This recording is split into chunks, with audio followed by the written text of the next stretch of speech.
तो hey guys, कैसे हो आप सभी लोग। Welcome back to my channel AG anime manga. तो गाइस, आज मैं एक्सप्लेन करने जा रहा हूँ बुक ऑफ एस्पर के एपिसोड नंबर 416 के पार्ट 2 को, जो कि काफी ज्यादा अमेजिंग होने वाला है। इसीलिए पहले ही वीडियो को लाइक शेयर कमेंट सब कुछ कर डालना। बाकी जिन लोगों ने भी अभी तक इसके पिछले एपिसोड को नहीं देखा है, तो मैंने उस एपिसोड का लिंक इस वीडियो के नीचे डिस्क्रिप्शन में दे दिया, आप लोग जाकर के पहले उस एपिसोड को देख लीजिए। फिलहाल तो शुरू करते हैं हमारा आज का ये वाला एपिसोड। तो अब इस एपिसोड के स्टार्टिंग में हमें एम्परर को दिखाया जाता है, जो कि जूफेन को क्राउन प्रिंस के बारे में बताता है कि वो कितना ज्यादा नाकारा है और वो जूफेन की कठपुतली बनकर के अगला एम्परर बनने के लिए भी बिल्कुल भी वर्दी नहीं है। तो अब अगर एम्परर की ये बात सुनकर क्राउन प्रिंस भी बड़ी तेजी से भागता हुआ एम्परर के पास आता है और उसके गलेमान पकड़ करके उसे हिलाने लगता है, जबकि एम्परर भी ये देख करके अपनी उस पुरानी बात को याद करने लगता है, जब एम्परर क्राउन प्रिंस को खुद अपनी गोद में खिलाया करता था, मगर लेकिन आज वही उसका गलेमान पकड़ करके उसके साथ ऐसा बर्ताव कर रहा है। तो अब इधर इन सारी बातों को याद करके एम्परर को एक जोरदार झटका लगता है। इसके बाद वो एकदम खामोश हो जाता है और उसकी आंखें धीरे धीरे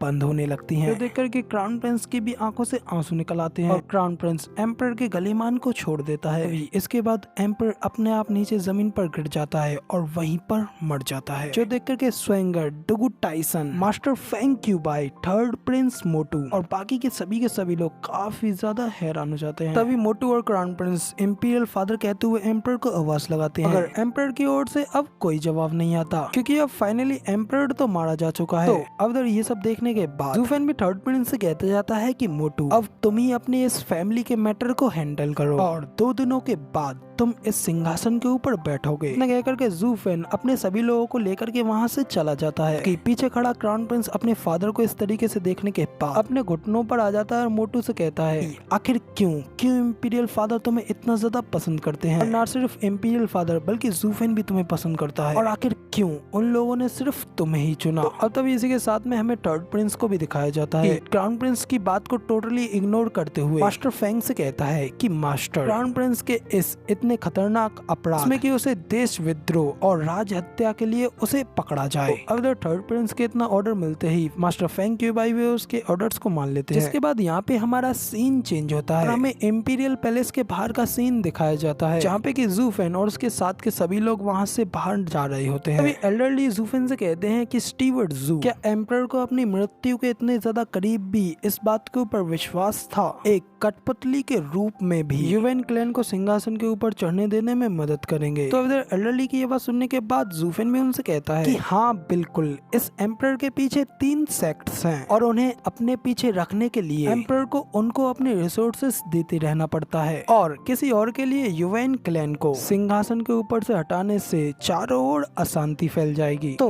अब इधर ये चाहें या ना चाहें, ये सारे ट्रिब्यूट्स हमारे सेक्ट को अफेक्ट जरूर कर सकते हैं। इसलिए इस टियानियो एम्पायर को हमेशा शांति में रखने के लिए हमें युवेन क्लैन को ही सबके सामने पर्दे पर लाना होगा। मगर लेकिन एम्परर ने जो कुछ भी किया, वो सब कुछ तो सिर्फ तीनों सेक्टों की निचली रेखा के खिलाफ था, और अब क्वान रोंग के कन्फेशन से और एम्परर के बयानों पर टियानियो के लैंड का 10वां हिस्सा सबसे ज्यादा स्पिरिट माइंड्स के लैंड के खजाने को सौंप देना, ये सब कुछ बिल्कुल वैसा ही है जैसा कि तीनों गार्डियन सेक्टों के हिस्सों में से उनकी कटौती करना। इस चीज से तीनों सेक्टों का भरोसा युवेन क्लैन ने पूरी तरीके से खो दिया है, इसलिए वो अगला एम्परर बनाने के लिए एक और पार्टी ढूंढ लेंगे कि वो खुद सिर्फ एक मोहरा बने रहेंगे, और यही वो जगह है जहाँ पे कि हम आते हैं। तो अब इधर जूफेन की ये बात सुनने के बाद एल्डरली भी थोड़ा हैरान होते हुए कहते हैं, तो क्या इसका मतलब ये है हमारी ल्यू क्लैन ही इस टियानियो के असली एम्परर है, अब इस पूरे टियानियो के लैंड के ऊपर सिर्फ और सिर्फ हमारा ही कंट्रोल है। तभी जूफेन भी कहता है कि हाँ ऑफ कोर्स, बिल्कुल ऐसा ही है। मैंने क्वान रोंग यानी कि उन आक्रमणकारियों से लड़ने के उस युद्ध को यहाँ पे काफी ज्यादा चर्चा में बदल दिया, जिससे कि चारों ओर हमारी फेम, हमारी इज्जत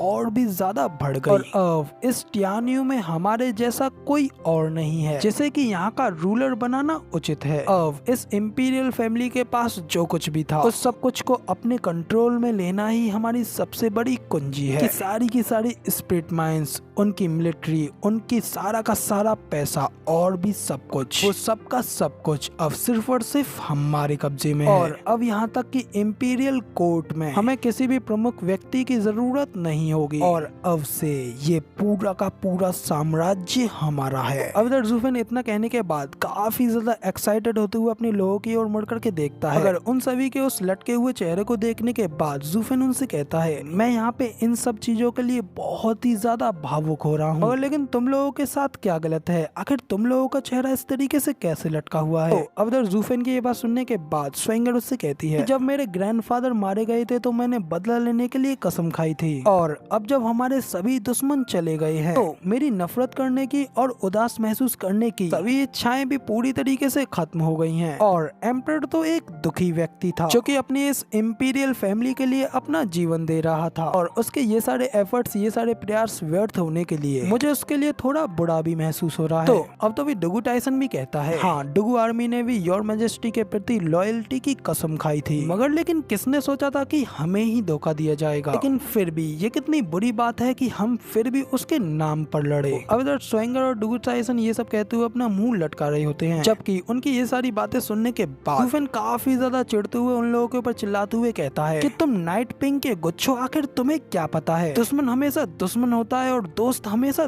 दोस्त होता है, और अगर यदि तुम्हारा दुश्मन जिंदा है तो क्या तुम लोग अपने दोस्त को मरते हुए देख करके खुश होगे? और अब तुम लोगों की ये सारी बकवास कुछ भी नहीं है, सिर्फ और सिर्फ कुछ मूर्खों की बातें हैं, इसलिए अपनी इन बकवास भरी बातों को बंद करो। इतना कह करके ज़ूफेन वहाँ से उड़ता हुआ चला जाता है। उन लोगों से कहता जाता है कि तुम लोग अभी आगे जाओ, मुझे फिलहाल अभी कुछ काम है जिसे कि मैं करने के बाद आऊंगा। कह करके ज़ूफेन वहाँ से चला जाता है, जबकि पीछे खड़े एल्डर क्यू उसे जाता हुआ देख कहते हैं कि लगता है कि ज़ूफेन अभी फिलहाल अपने किसी पुराने जानकार की तलाश कर रहा है, इसीलिए तो वो यहाँ से काफी ज्यादा जल्दी में चला गया। तो अब तभी एल्डर ली भी कहते हैं कि हाँ, तुम बिल्कुल सही कह रहे हो। अब इधर एल्डर ज़्यू एल्डर क्यू ये सारी बातें कर ही रहे होते हैं कि स्वेंगर भी उनकी ये सारी बातों को चुपके से सुन रही होती है। मगर लेकिन गाइस, अब इसी के साथ हमारा ये वाला एपिसोड यहाँ पे पूरी तरीके से कंप्लीट हो जाता है। गाइस, फिलहाल आप लोग थोड़ा सोच करके बताइए कि आखिर ज़ूफेन किससे मिलने के लिए गया है, क्योंकि अब इसका अगला एपिसोड तो आप लोगों को अगले हफ्ते देखने को मिलेगा। फिलहाल वीडियो पसंद आई हो तो यार एक लाइक कर देना, साथ ही कमेंट करके जरूर बताना कि आपको हमारा ये वाला वीडियो का एक्सप्लेनेशन कैसा लगा, और चैनल पे नए हो और आगे भी ऐसी ही अमेजिंग वीडियोस को देखना चाहते हो, मेरे इस चैनल को सब्सक्राइब जरूर से कर देना, साथ ही बेल आइकन को भी दबाना बिल्कुल मत भूलना,